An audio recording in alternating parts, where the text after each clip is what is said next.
Hi, good afternoon, everybody. My name is Anthony Acevedo, and this is going to be my video breakdown over the article we read over the past couple of days. The article kind of tied into international sports, specifically corruption between Swiss partner of Dentsu Athletics Management Services and then also Dentsu themselves. They've yet to be accused, but it's something that French investigators are investigating. But it was a pretty fascinating read. It was kind of, learning more about just international sports, but also the corruption behind it. It was a bit of a read. I would say that it took me like 3 or 4 times to kind of dive down and kind of understand the article itself, and I had to do a lot of outside research to help me out and follow along and track along. Luckily, they had a picture to kind of help me out. But it was pretty cool to see that the investigation didn't just kind of start off with this event, especially with the embezzling.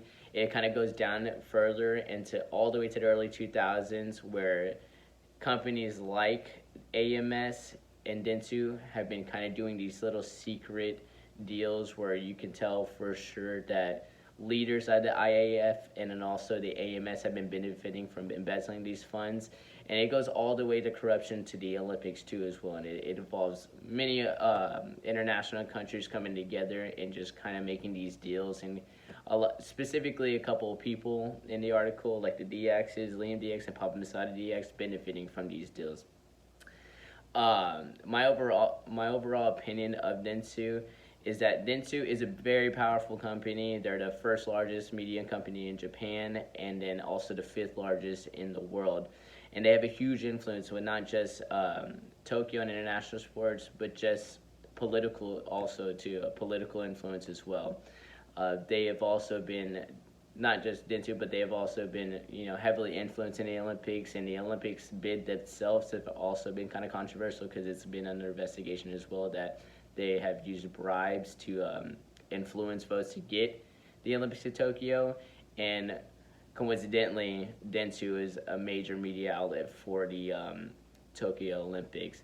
So it's one of those things where you can tell for sure that Tokyo-based company Dentsu has a huge influence.